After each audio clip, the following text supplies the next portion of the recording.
Nos acompaña en el estudio María Victoria García Morales, que es profesora de Historia del Arte en la UNED, para hablarnos de la gestión de los bienes culturales, un tipo de gestión especial porque también la naturaleza de los bienes culturales es especial.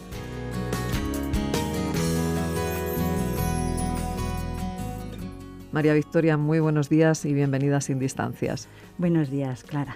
Bueno, se habla mucho de la gestión de los bienes culturales en la prensa, en los suplementos culturales. Hay distintas convocatorias de conferencias, seminarios, en fin, ¿qué podemos decir? Pues sí, efectivamente es un tema actual que interesa mucho. Preocupan los bienes culturales tanto desde la perspectiva de su protección y conservación como desde la perspectiva de la explotación. Y he dicho explotación porque al fin y al cabo esta es la misión de la gestión. La gestión de los bienes culturales tiene el mismo objetivo que cualquier otra empresa o organización pública o privada. El objetivo del gestor es organizar y usar unos recursos para extraer un beneficio. En el caso de los bienes culturales se tienen que hacer varias puntualizaciones. El recurso del que se habla es muy diverso, no se administra un único producto, pues en el ejercicio de la gestión cultural se alcanza a museos, a centros históricos, tradiciones populares, rutas por la naturaleza y un largo etcétera. Entonces, su gestión comprende conservar colecciones, restauración monumental, préstamos de obras, transporte. Además, es un recurso único e irrepetible. Esto es lo más importante. Por este motivo, el gestor de bienes culturales ha de tener conciencia del valor intrínseco de los bienes que administra, de su pertenencia al pasado, de su carga documental. Y en la gestión de estos bienes debe saber comunicar esta carga simbólica, siempre primando la protección y la conservación. Por ello es necesaria la figura del gestor, de una persona responsable del proyecto, de su planificación y desarrollo, del control de la organización diaria de todos los aspectos, del presupuesto, del personal, del cumplimiento de los tiempos establecidos. El gestor es, pues, quien lleva a conseguir los objetivos. Bueno, pues para conseguir todos estos objetivos serán necesarios unos profesionales formados especialmente para esta función, ¿no? Pues ciertamente, pero con ciertos matices. La gestión es objeto de estudio en la carrera de Administración y Dirección de Empresas. Bien, hace falta adquirir el método y las técnicas correspondientes. Es decir, se capacita para realizar la gestión en múltiples ámbitos. Ahora bien, en la actualidad se están impartiendo diferentes posgrados, cursos de expertos y másteres referidos exclusivamente a este conocimiento de la gestión de bienes culturales, justamente para mentalizar a los posibles responsables de la particularidad de los proyectos en los que interviene. No quiero decir que la gestión de los bienes culturales deba recaer en un historiador o un historiador del arte o en un arquitecto si se trata de una rehabilitación de un edificio, de un pintor si es un proyecto de restauración de cuadros, pues quizá perderían la otra perspectiva de la gestión, la del beneficio económico. Es un tema complejo. ¿Quién dirige mejor un instituto de enseñanza media? ¿Un profesor del centro? ¿La editorial el escritor? ¿Un hospital el médico? Lo cierto es que la gestión de bienes culturales concierne a equipos multidisciplinares con una formación especializada.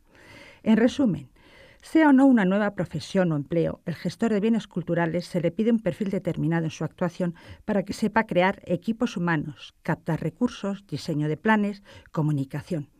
También, para que no se quede en el ámbito de una gestión tecnócrata, tiene que conocer los procesos culturales y sociales que determinan y modifican las corrientes del pensamiento. Es decir, tiene que tener su concepto de bien cultural justamente para reforzar su decisión ante el cliente. María Victoria, entonces, ¿cuáles serían las características de la gestión cultural? Mira, dos son las características, como estamos diciendo, que priman en la gestión cultural. La mencionada conservación o protección del bien y la exigida a toda gestión, también señalada, generar un beneficio. Los bienes culturales procuran beneficio cultural y beneficio económico. Hablaré un poquito sobre beneficio cultural. Es un mandato emanado de la Constitución de 1978. El artículo 46 obliga a los poderes públicos a garantizar una correcta conservación del patrimonio histórico, cultural y artístico del país. También obliga a promover su enriquecimiento. Además, la ley reconoce en estos bienes una función social. Se deben comunicar de forma rigurosa a toda persona no especialista. Se tiene que favorecer el hábito de lo cultural en la sociedad. Los bienes se deben de hacer accesibles al uso y disfrute colectivo. Estamos lejos, pero muy lejos, de un concepto de cultura asociado a una élite intelectual. Estamos lejos de un concepto cerrado y rígido de bien cultural. Estamos lejos de pensar en una gestión personal. Es un cambio muy grande lo ocurrido. Desde antaño, los bienes culturales se han apreciado, despertado la curiosidad y reclamado su conservación, pero estas tareas recaían en sus poseedores, la corona, la nobleza, la Iglesia. La disolución del antiguo régimen supuso que el Estado se convirtiera en depositario de la riqueza de la nación y asumiera la gestión de un inmenso caudal de bienes atesorados. En el siglo XIX comienza la organización administrativa, es decir, la organización para hacer una gestión más eficaz y cuidar y difundir estos bienes. Se crean museos, realización de catálogos, declaración de monumentos nacionales como figura de protección. Y en la segunda mitad del siglo XX se asiste a un increíble fervor por los bienes culturales que responde a los deseos de la sociedad del bienestar. Se convierten en recursos transmisores de cultura. Se tienen que gestionar para presentar correctamente el producto y conseguir el aprovechamiento cultural y el beneficio económico necesario para la conservación del bien y para la sociedad. A este respecto, otra puntualización que es necesario hacer es concienciar a la población del valor de los bienes. La educación y el respeto son fundamentales, porque sí se es consciente del disfrute y gozo que proporcionan, pero no se es consciente del inmenso gasto que supone su mantenimiento y difusión. Hasta hace poco era una carga contar con la figura de declaración monumental en muchos ayuntamientos, porque eso les impedía hacer libre uso del destino del suelo.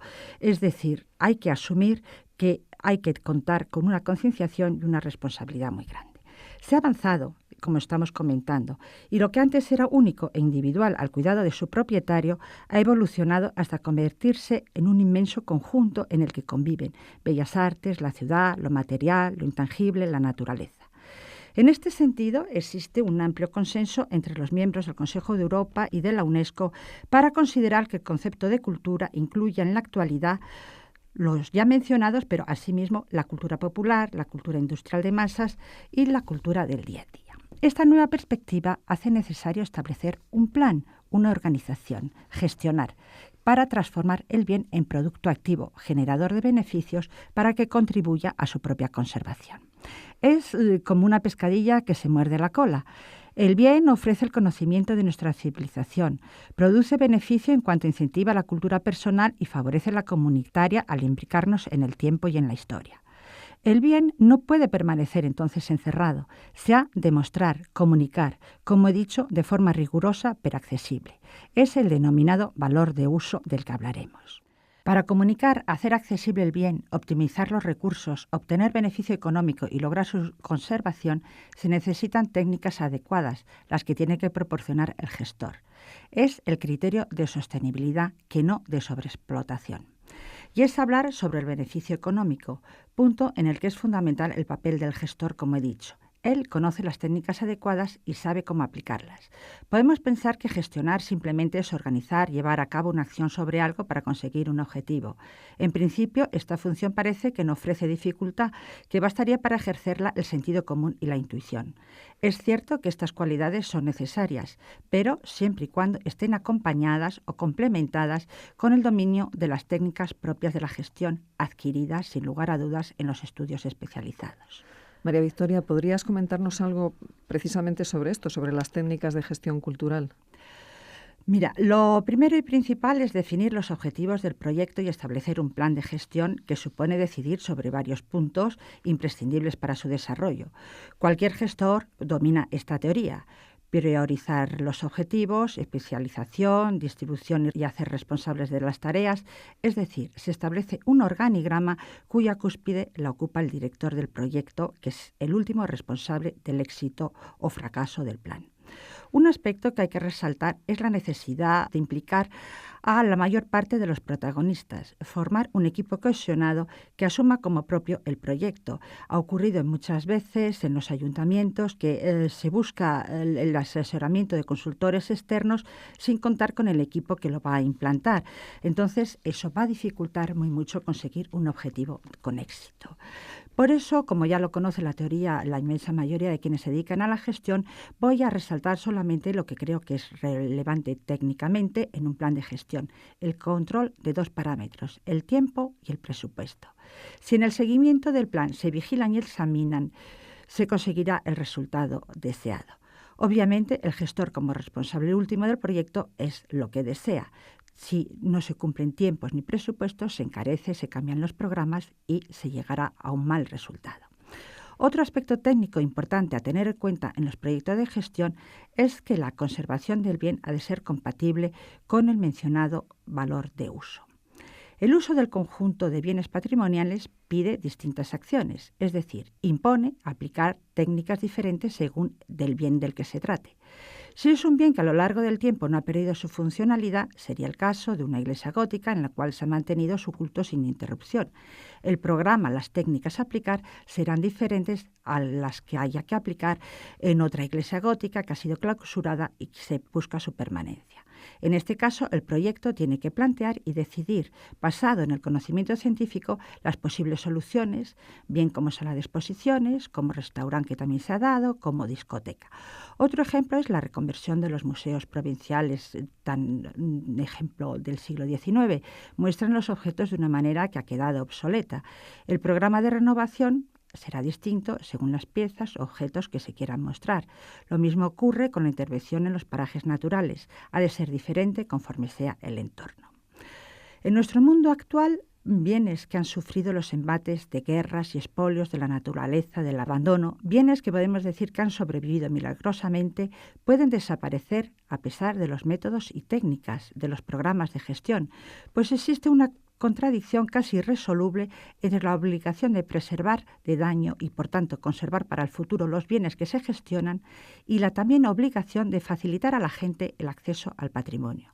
El gestor tiene que saber mantener el equilibrio entre protección y accesibilidad. La labor de la conservación es fundamental y prioritaria. En este sentido, hay que recordar que se asienta en el estudio y la investigación, la documentación, el análisis y luego la intervención. María Victoria, ¿podemos relacionar entonces la accesibilidad con el rendimiento económico? ¿Qué podemos decir de la rentabilidad de los bienes culturales? Mira, sobre la rentabilidad, lo más importante es señalar que el patrimonio cultural como recurso tiene un límite, porque los bienes no son renovables. Un yacimiento arqueológico, por ejemplo, si se ha excavado en búsqueda de un determinado fin, como fue en el pasado, descubrir piezas únicas, ha quedado invalidado para investigar aspectos de la vida cotidiana. Cuando se reforma una casa, se pierden testimonios del pasado. Las pérdidas son inevitables, como he señalado. Es imposible conservar todo. Además, no es necesario, se viviría de y en la nostalgia. Pero sí es un hecho que nuestra sociedad ha ampliado considerablemente los criterios de valoración de los bienes. Por este motivo, y para que los proyectos sean efectivos tanto social como económicamente, es imprescindible seleccionar.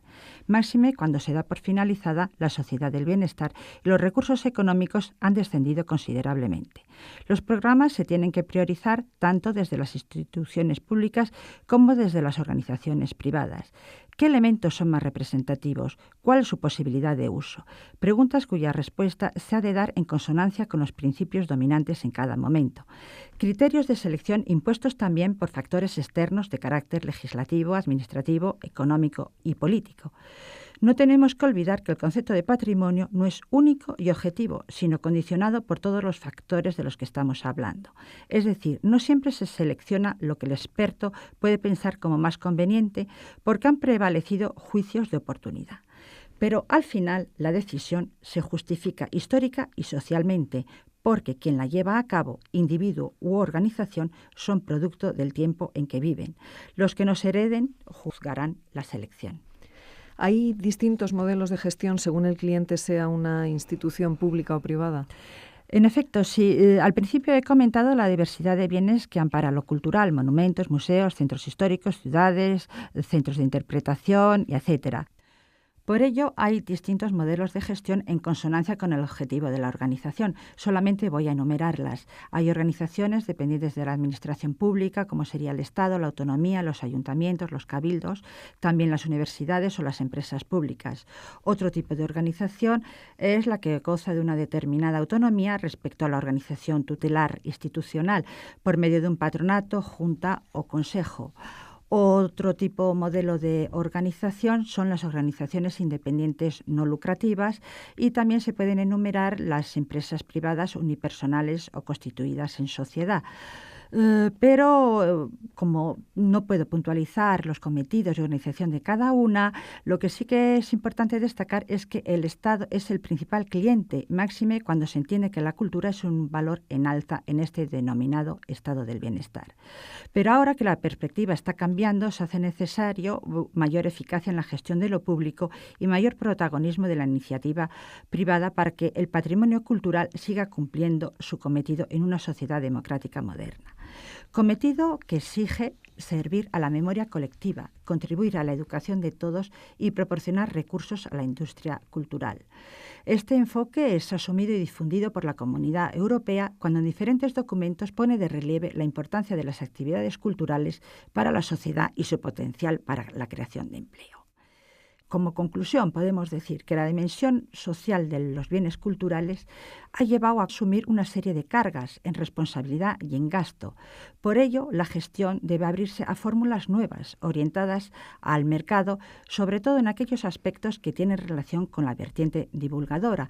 Y este podría ser tema de otra charla, porque hay muchos temas que hablar, como desde el turismo cultural que hemos mencionado, hablar de los ecomuseos, de las celebraciones o conmemoraciones, incluso de los centros de interpretación o de los medios audiovisuales y nuevas tecnologías, que todo ello se considera bien cultural y digno de gestión o necesario. Realmente es un tema muy amplio. María Victoria García Morales, profesora de Historia del Arte en la UNED, la gestión de bienes culturales. Muchísimas gracias por habernos acompañado hoy en Sin Distancias. A ti, Clara, hasta otro día.